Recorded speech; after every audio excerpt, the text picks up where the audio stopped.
morning. This is Josh Berle from Mastercard and Project Inclusion with your review for August.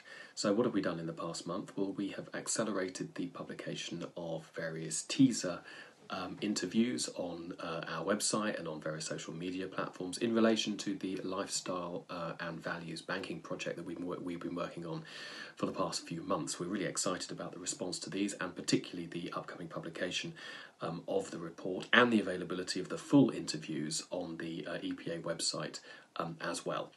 Other projects we've been involved in, a bit of public affairs work, speaking to the Bank of England, possibly about collaboration around financial inclusion, looking to progress as well our pandemic survey and our work programme for the rest of the year, with a particular focus on issues such as the way in which crypto could benefit financial inclusion as well. So lots to think about, lots going on. If any of this interests you, then please do get in touch. We'd love to have you along. Thank you.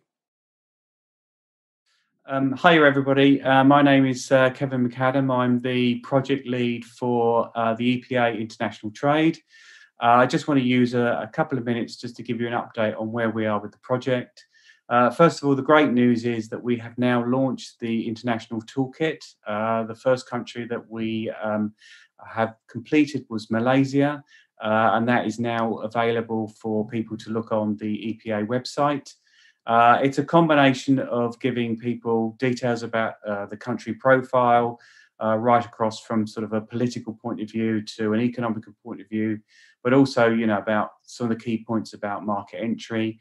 And also there is a signpost document which gives you a whole host of contacts and details about, important elements that will certainly assist you in that market entry into that country.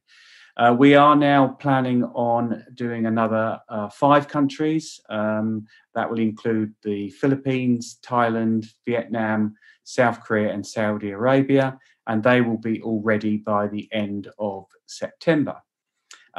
Also part of this group is the cross-border initiative that was first developed by the G20. And we are continuing to do some work in that area. And I just wanted to call out that there's a conference that's being held in the next few days between EPA Asia and blockchain, really just looking at where does blockchain fit into the sort of future payments, in particularly regarding some of the G20 initiatives around cross-border payments, but also just covering some of the regulatory aspects that are now developing within Asia and how that might impact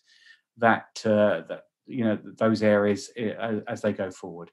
So I hope that was useful. Please do look on the EPA website and you can see the activities that we're doing on international trade, and please welcome any feedback. Thank you. Hello, my name is Jane G and I'm the lead for Project Financial Crime at the Emerging Payments Association. I wanted to cover 3 things with you. The first is a letter from the FCA, which was published at the end of June. It's called a Dear CEO letter, and it was addressed to retail banks. It was largely addressed to the senior managers at those banks and pointing out to them that the FCA have carried out a survey and there are significant failings in the anti-money laundering systems and controls at some of those banks. And I would urge you to get hold of a copy of the letter. We will put a link to that in our documents so that you can take a look at it. But that letter did cover a number of areas which were highlighted as having failings, in particular governance and oversight, the risk assessments that people have carried out, and the way in which they file suspicious activity reports are all areas which are of concern to the FCA. And I'd like to say that although that letter was addressed to retail banks, it applies really, those issues apply to all regulated entities. The FCA have asked all of those managers at the obliged entities to look at their systems and controls and to carry out a gap analysis, which they have asked to be completed by the 17th of September this year.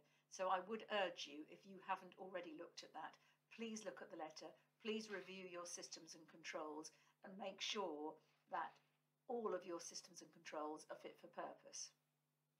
So we had a meeting at which we talked about the white paper we've just published, which has been an extremely successful project. You should all by now have a copy of the white paper, which will be publicly launched on the Thursday, the 2nd of September. That paper is entitled Financial Crime, Payments Fraud and Digital Identity. And again, if you haven't had a chance to read it, I would urge you to do so. I'd like to thank Mark McMurty, who's the author of it, and Refinitiv, who sponsored its publication. And then finally, I'd like to remind you that on November the 9th, we are having a conference, Financial Crime 360, which is going to be a very useful conference for all those involved in compliance and anti-money laundering. And I would hope that you would get your tickets for that as soon as you possibly can. Thank you very much. Bye-bye. Hi, I'm Alison Donnelly, Director of FSCom and leader of the EPA's Project Regulator. This month, our team had an extensive discussion about the feedback received from the FCA just at our quarterly meeting just a few weeks previously. We have 3 key messages for you. First of all, the sector is very definitely subject to greater scrutiny by the FCA. Authorised firms already have experienced that. Applicants will also experience that. There will be much more challenge of applications and much less tolerance for applicants making incremental changes to their application. Secondly, fitness and proprietary.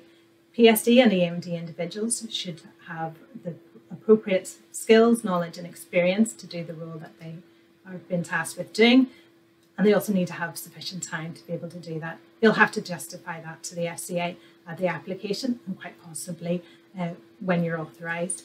Any changes to PSD and EMD individuals should be notified to the FCA. And thirdly, re-emphasising the importance of communication with consumers.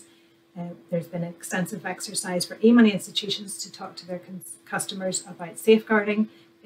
It's very definitely about safeguarding, but it's about all communication to consumers. If you would like to discuss any of these issues or anything else to do with regulation with Project Regulator, please get in touch. Hi, this is Hugh with another update on what's happening in the world of Project Open Banking. So this time I'm going to focus a little more on what's happening on the community side of the project, which is all about shining a light on the great stuff that's happening in the ecosystem. So the first piece is we've been making great progress on the development of a white paper, which is going to bring to life a whole load of interesting use cases and insight and thought leadership around them, being led by Lee Garner and the team from Discover. So that's coming on really well.